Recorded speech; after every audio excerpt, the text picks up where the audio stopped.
Hello friends, once again we are in our video lecture. So let's move towards this new part, new topic, that is the use of unless, if or make conditional sentence. So friends, as you know very well, this part is very frequently used in the examination, in our board exam. हमारी जो board की जो परीक्षाएं होती है, इस board की exam में ग्रामर का यह जो चरण है, यह जो भाग है, यह हमेशा ही सबसे ज्यादा पूछा जाता है। आपको बहुत अच्छे से पता है और एक आसान से पार्ट में इसको अगर देखा जाए तो हम एक कंसिडर भी कर सकते हैं। अब अनलेस और इफ ये एक ही प्रकार के कंजंक्शन है, कंडीशन दर्शाते हैं। कंडीशन मतलब क्या? जिसमें अगर देखा जाए तो किसी ना किसी प्रकार की अट दर्शाई जाती है। मतलब अगर ऐसा हुआ तो वैसा होगा। फॉर एग्जाम्पल, जनरल चीजों में भी अगर देखा जाए तो जनरल चीजों में भी हम ऐसे कई सारे जो कंडीशनल सेंटेंस जो है वो कंडीशनल सेंटेंस हम हमेशा ही करते हैं। उदाहरण के रूप में अगर देखा जाए तो उदाहरण के रूप में हम ये कहते हैं, फॉर एग्जाम्पल बात बता रहे हैं कि अगर तुम कल समय पर पहुंचे तो हम वह कार्यक्रम समय पर शुरू करेंगे। अगर आने वाली एग्जाम में आप बहुत अच्छे से प्रिपेयर करेंगे अपने आप को, अपना स्टडी अगर देखा जाए तो बहुत अच्छे से अगर आप पूर्ण करेंगे तो आपको यश जो है वो संपादित जरूर होगा। अगर अच्छी बारिश हुई तो अच्छी फसल होगी। मतलब कंडीशन दी गई है कि अगर एक आधी क्रिया अगर हुई तो ही दूसरी क्रिया उसमें घड़ेगी। अगर ये कोरोना की स्थिति यहां से नगारत हुई तो अगर देखा जाए तो सभी स्कूल्स या कॉलेजेस एक बार फिर से शुरू होंगे। ठीक, कंडीशंस है। तो ऐसी कंडीशंस दर्शाने के लिए इंग्लिश में हम तीन अलग अलग प्रकार के अगर देखा जाए तो कंजंक्शन का प्रयोग करते हैं। एक है अनलेस। अनलेस का अर्थ यहां पर दिया गया है अगर नहीं तो।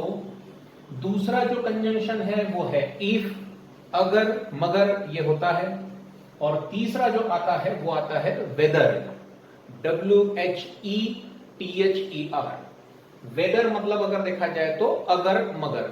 लेकिन वेदर का प्रयोग जो है वो किसी प्रकार के सेंटेंस को बनाने के लिए नहीं किया जाता।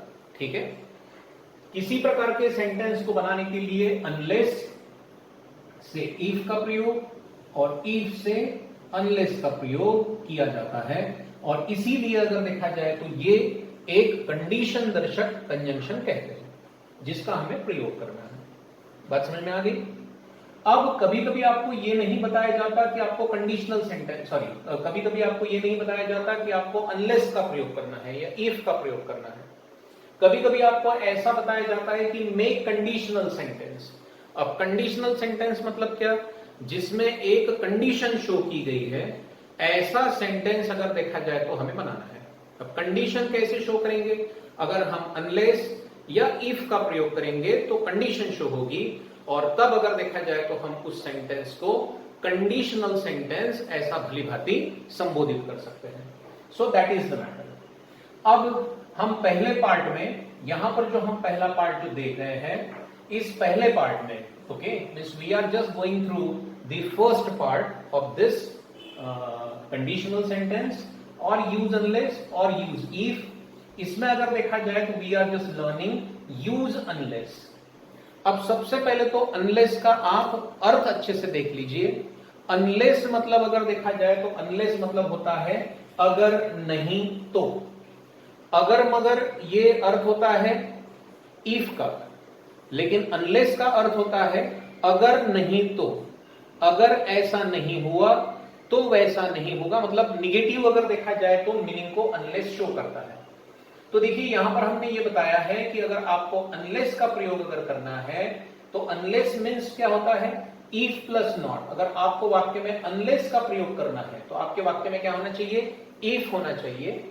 और वैसे ही अगर देखा जाए तो आपके वाक्य में नॉट भी होना चाहिए। अब अगर आपके वाक्य में अनलेस का प्रयोग करना है तो if तो होता ही है.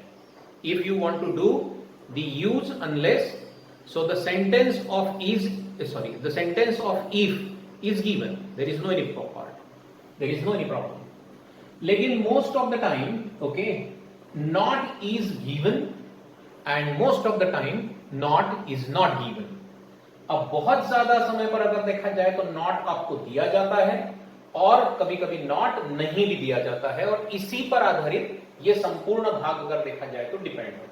इसमें जो भी हम सेंटेंस करेंगे इसमें 3 ही कंडीशन होती है. कितनी? 3 ही प्रकार के सेंटेंस आते हैं, और वो 3 प्रकार के कौन से सेंटेंस है, we have to learn it. अब इसमें जो रिटन जो नोट्स है वह आपको दिए गए हैं. All types of written notes are given to you, okay, and it is sent, okay, on your group. Right now, okay, we expect that you have just read out all the notes and you have a better condition that how to just understand how to use unless. तो अब आपकी बहुत बेहतरीन परिस्थिति होगी या स्थिति होगी कि आप unless का प्रयोग यहां पर सीख सकते हैं.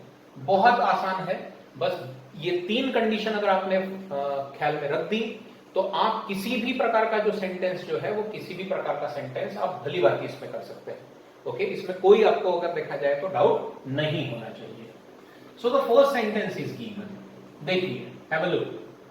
If animals are not protected they will be vanished from the surrounding. ऐसा दिया गया वाक्य है. अब आपको बताया गया है कि यूज अनलेस.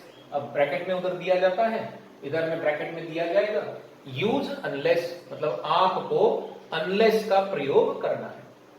अब सबसे पहले अगर देखा जाए तो सबसे पहले ये समझ लीजिए कि unless means what. So unless means see, okay, here we have just taken it. Unless means if plus not. कभी भी आपको अनलेस का प्रयोग करना है तो वाक्य में इफ होना चाहिए, और इफ के साथ साथ आपके वाक्य में नॉट भी होना चाहिए. केवल इफ होने से आपका वाक्य नहीं चलेगा, उसमें नॉट होना ही चाहिए. वाक्य में दिया गया है तो भी होना चाहिए, वाक्य में नहीं दिया गया है तो भी होना चाहिए. अब वाक्य में दिया गया है तो बात समझ सकते हैं कि सर उसको तो हम लेंगे, लेकिन वाक्य में नहीं दिया गया है तो फिर सर वो कैसे होना चाहिए. ओके, उस नॉट को अगर देखा जाए तो हमें कैसे लेना है, ये सबसे महत्वपूर्ण चीज हमें यहां पर बहुत अच्छे से सीखनी है. अब अनलेस का प्रयोग करना है. अनलेस मतलब इफ प्लस नॉट.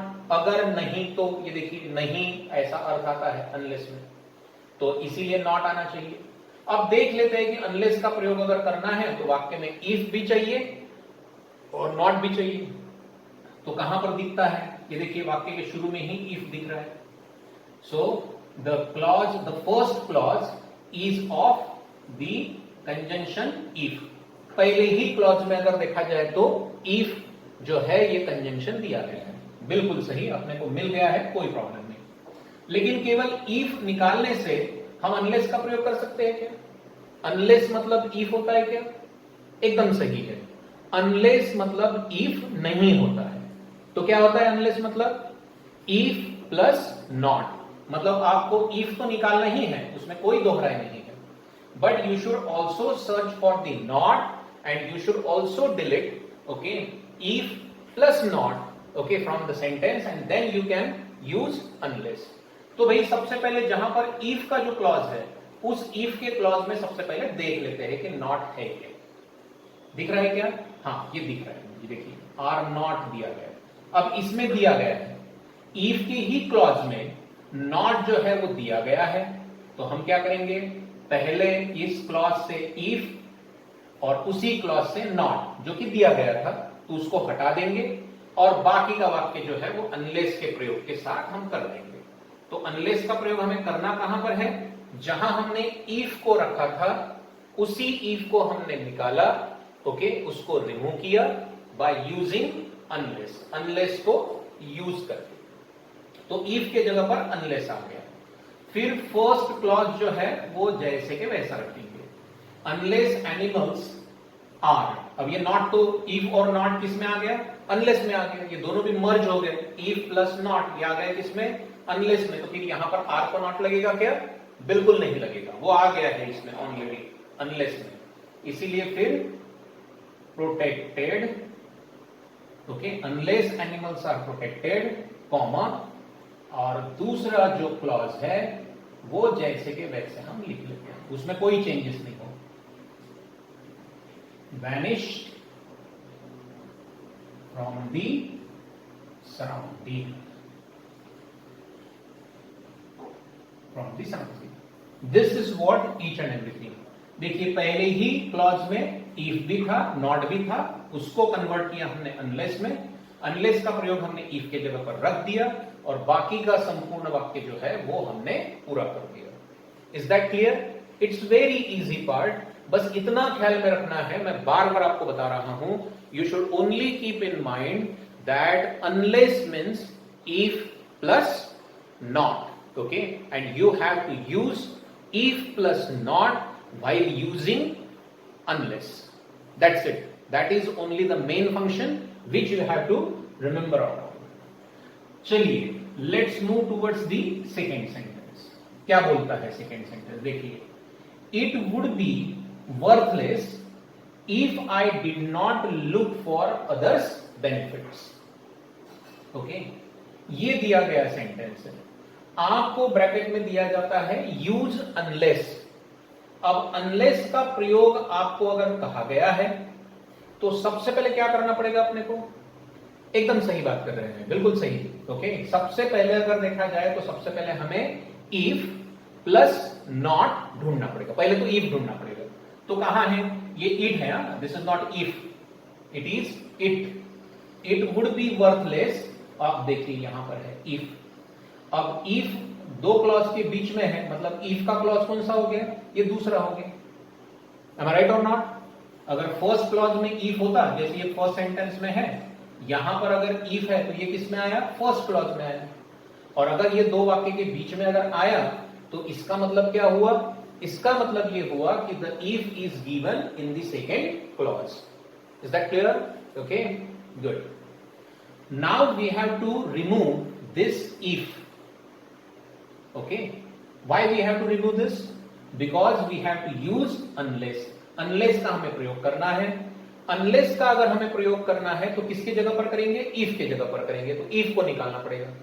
लेकिन क्या if मतलब unless होता है क्या? बिल्कुल नहीं होता है। क्या होता है unless मतलब? if plus not। तो हमें क्या करना पड़ेगा? if तो मिल गया, लेकिन हमें अगर देखें तो not को ढूंढना पड़ेगा। तो not को कहां पर ढूंढे हम?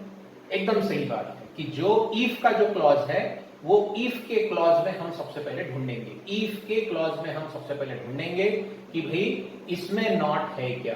तो ये देखिए नॉट दिख रहा है, बिल्कुल दिख रहा है 101%। तो आप मिल गया, देखिए if और ये नॉट, इन दोनों को हम निकाल देंगे और किसमें कन्वर्ट कर देंगे?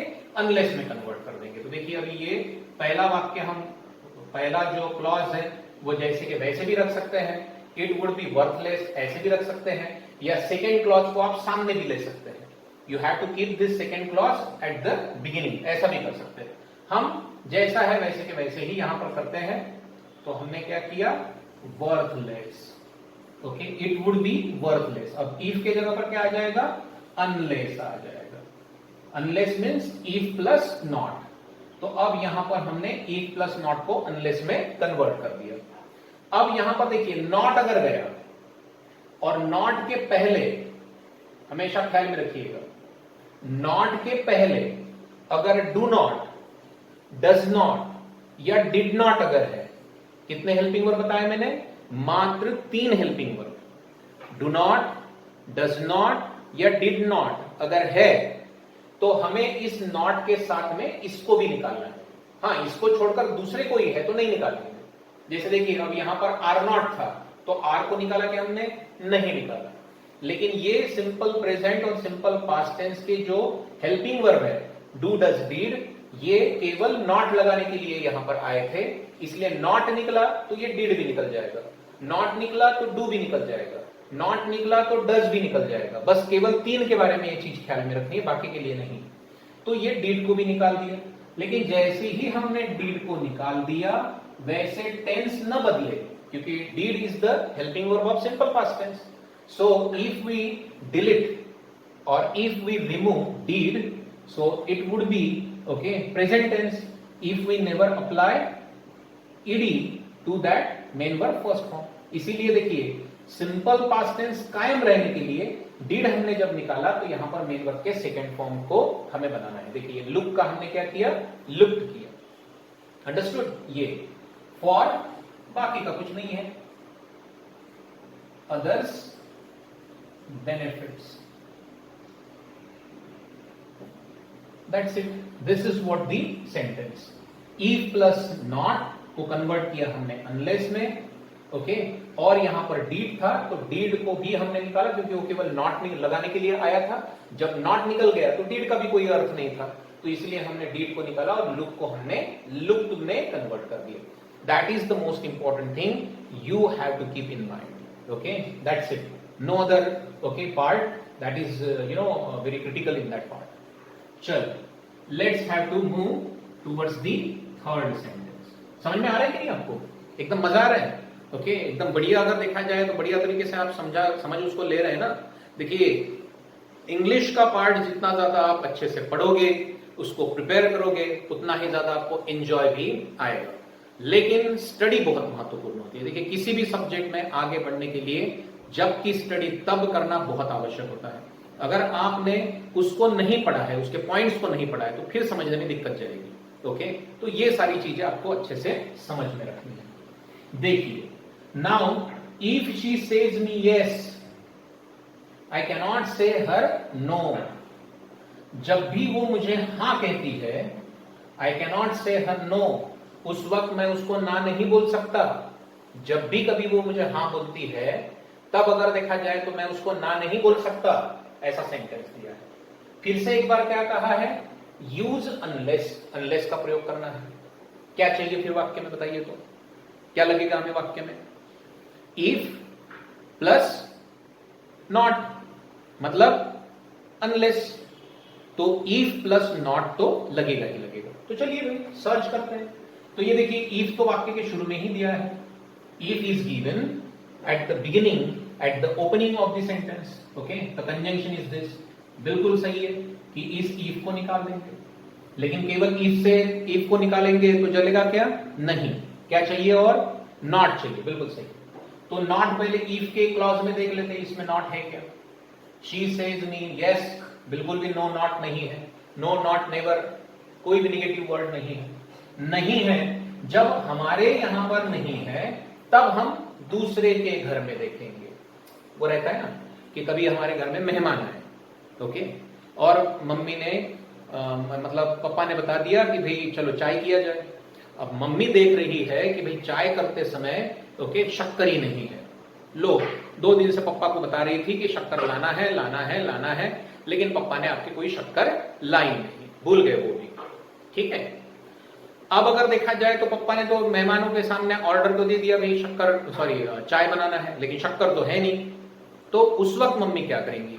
हमारे घर में शक्कर नहीं है तो वो बताएंगे कि वो पड़ोस की चाची के घर में जाओ. आपको ही बताएगी.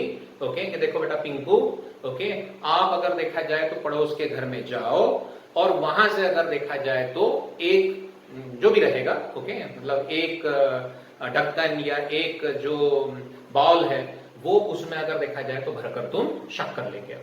ठीक है. मतलब अपने घर में नहीं थी तो पड़ोस से अगर देखा जाए तो हमने ओके उसको लेंड किया. ठीक. अब यहां पर वही है, वही पार्ट यहां पर है. हमारे पास में नहीं है. हमारे पास में शक्कर बोले तो क्या? हमारे पास में नॉट नहीं है, निगेटिव वर्ड नहीं है. अब हमारे पास में नहीं है, हमारे घर में नहीं है तो दूसरे के घर में देखेंगे उधर में है क्या? तो जी हाँ इनके घर में दिख रहा है. घर में इन द सेंस ओके इनके वाक्य में दिख रहा है. दिख रहा है कि नहीं आपको? ये देखिए नॉट है. अब अपना काम जम सकता है. अगर हम अपने घर की ओके इफ को और अगर इनके घर की मतलब हमारे घर की चाय पत्ती, इनके घर की शक्कर मिला दी जाए तो चाय बन सकती है ना अनलेस नाम की. समझ रहे कि नहीं बात को? मतलब अगर हमारे वाक्य का इफ और इस वाक्य का मतलब इस क्लॉज का नॉट अगर हम निकाल देते हैं तो हमारा खेल जम सकता है. बिल्कुल. लेकिन ये नियम कब लगाना है, ये कंडीशन कब है? जब हमारे घर में अगर देखा जाए तो नॉट नहीं है, हमारे सेंटेंस में नॉट नहीं है, तब हमारे घर में शक्कर नहीं है तब पड़ोस से मांगेंगे। नहीं तो अपने घर में शक्कर है, उसको वही रख दिए डिब्बे में बंद करके, और पड़ोस से अगर देखा जाए तो जाके मांग मांग के ला रहे हैं। ऐसा होगा क्या? 2 बार तो दे देंगे, तीसरे बार हकाल लगाएंगे। ओके चलो एक बार बोलेंगे चलो भैया हट चलो भागो, ओके फालतू नाटक मत करो, बोलेंगे ना ऐसा? तो ऐसा नहीं करते। तो हमारे मतलब सेंटेंस में नॉट नहीं था, हमारे सेंटेंस में बोले तो जिस क्लॉज में इफ का प्रयोग किया गया था उस क्लॉज में जो है वो नॉट नहीं था, निगेटिव वर्ड नहीं था, इसलिए हमने दूसरे क्लॉज में देखा था। और तब अगर अपने को लेना है, दूसरे क्लॉज में था तो ले लिया, इस वाक्य का इफ, इस क्लॉज का इफ, इस क्लॉज का नॉट। अब अगर देखा जाए तो इसके जगह पर हम रखेंगे क्या? अनलेस। अनलेस कहां पर रखेंगे? इफ के जगह पर। बाकी का वाक्य जैसे के वैसे रखेंगे। She says me yes, comma देंगे फिर आई, अब कैन रखेंगे, कैन नॉट नहीं रखेंगे क्योंकि ये नॉट इसमें आ गया अनलेस में, ये इफ और ये नॉट इसमें आ गया अनलेस में आ गया। ठीक है, तो यहां पर अभी नॉट नहीं लगाएंगे, तो यहां पर बोलेंगे I can say her no. ये देखिए, ठीक है, ये नो जो है वो दूसरे प्रकार का है। नो मतलब नहीं वाला है, ये एस के अगेंस्ट में ये नो वाला वर्ड है, तो इसको कुछ नहीं करना है, वो जैसे के वैसे रखेंगे। Is that clear? Okay, so this is what the second condition. पहली कंडीशन कौन सी थी कि इफ का क्लॉज तो था, इफ के ही क्लॉज में नॉट था। देखिए इफ नॉट, यहां पर भी वही इफ नॉट मतलब पहली कंडीशन कि इफ दिया जाता है उसी क्लॉज में नॉट दिया जाता है, फर्स्ट कंडीशन। सेकेंड कंडीशन कौन सी थी? ओके, कि आपके क्लॉज में इफ तो दिया गया है लेकिन उसी क्लॉज में नॉट या निगेटिव वर्ड नहीं दिया है, तो फिर क्या करेंगे? दूसरे क्लॉज में देखेंगे, तो दूसरे क्लॉज में होता है, तो पहले क्लॉज का इफ, दूसरे क्लॉज का नॉट कन्वर्ट करेंगे हम किसमें? अनलेस में। ये सेकेंड कंडीशन हो गई। Understood? Now let's move towards the fourth sentence and third condition. अब इसमें थर्ड कंडीशन है, कौन सी कंडीशन है? Have a look. Everyone helps me in my need if we maintain healthy relationship। ऐसा दिया गया सेंटेंस है। Once again, you are informed or you are instructed to use unless। भाई unless का प्रयोग करना है, क्या करेंगे साहब आप? ओके, unless का प्रयोग अगर करना है क्या करेंगे बताइए मुझे पहले। ओके, बिल्कुल सही बोल रहे हैं। देखिए कि सबसे पहले अगर देखा जाए तो सबसे पहले हमें क्या करना है? इफ प्लस नॉट ढूंढना है, क्योंकि जब तक इफ प्लस नॉट नहीं होगा तब तक हम अनलेस का प्रयोग नहीं कर सकते। तो अगर नॉट है तो भी करना है सेंटेंस, और अगर नॉट नहीं है तो भी करना है। That is the most important condition.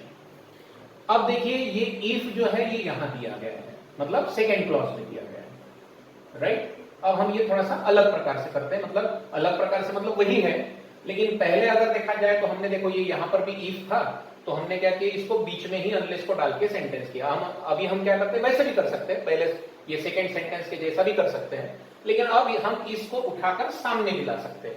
तो भाई इफ तो है, इफ के जगह पर हम अनलेस रखेंगे, लेकिन इफ होने से चलेगा नहीं, अपने को और क्या चाहिए? नॉट चाहिए। तो पहले तो इफ के क्लॉज में देख लो, ये देखिए ये है इफ का क्लॉज, दिख रहा है कि कहीं पर? नो, नॉट, नेवर, बिल्कुल भी नहीं दिख रहा है। फिर वही शक्कर वाला, हमारे घर में नहीं थी तो किसके घर में देखेंगे? दूसरों के घर में देखेंगे। तो अभी दूसरों को भी घर में देख लेते। देखिए everyone helps me in my need, अब दूसरे के घर में भी शक्कर नहीं है।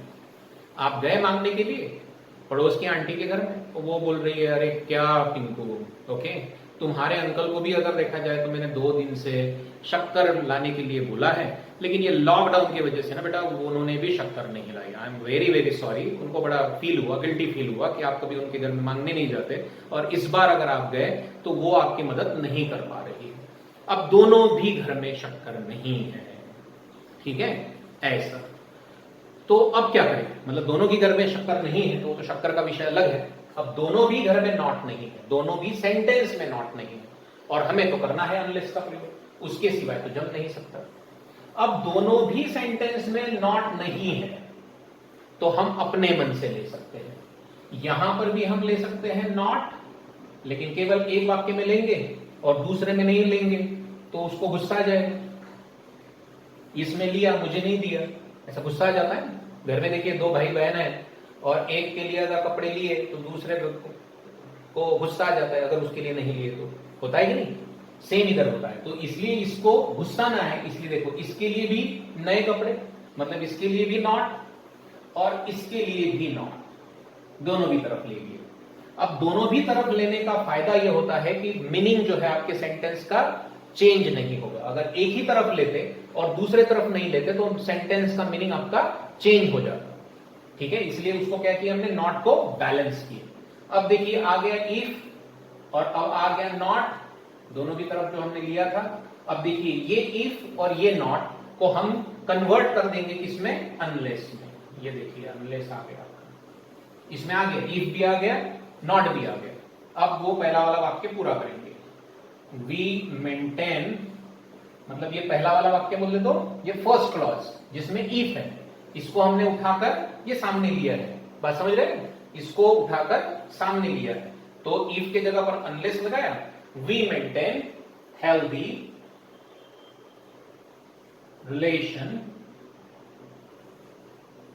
रिलेशनशिप हो गया।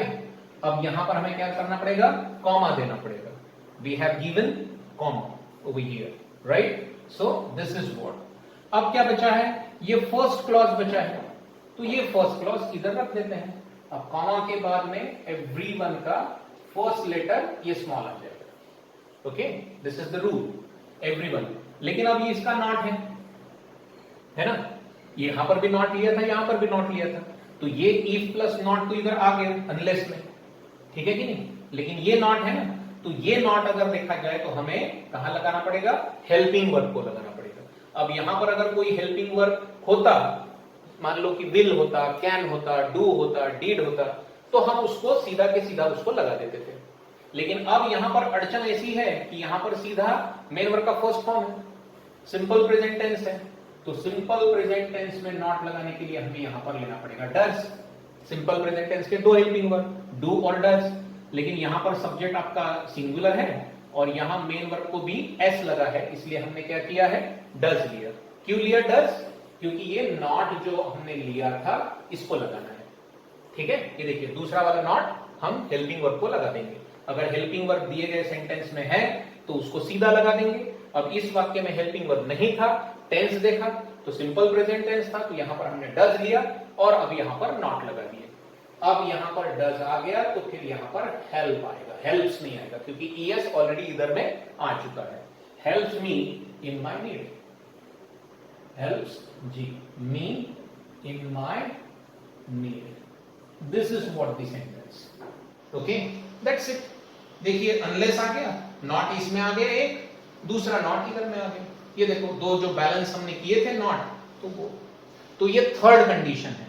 मतलब कौन सी थर्ड कंडीशन है? अगर आपके दोनों भी वाक्य में, मतलब दोनों भी क्लॉज में अगर नॉट नहीं है तो दोनों भी क्लॉज में आपको निगेटिव वर्ड नॉट अगर देखा जाए तो लेना पड़ता है।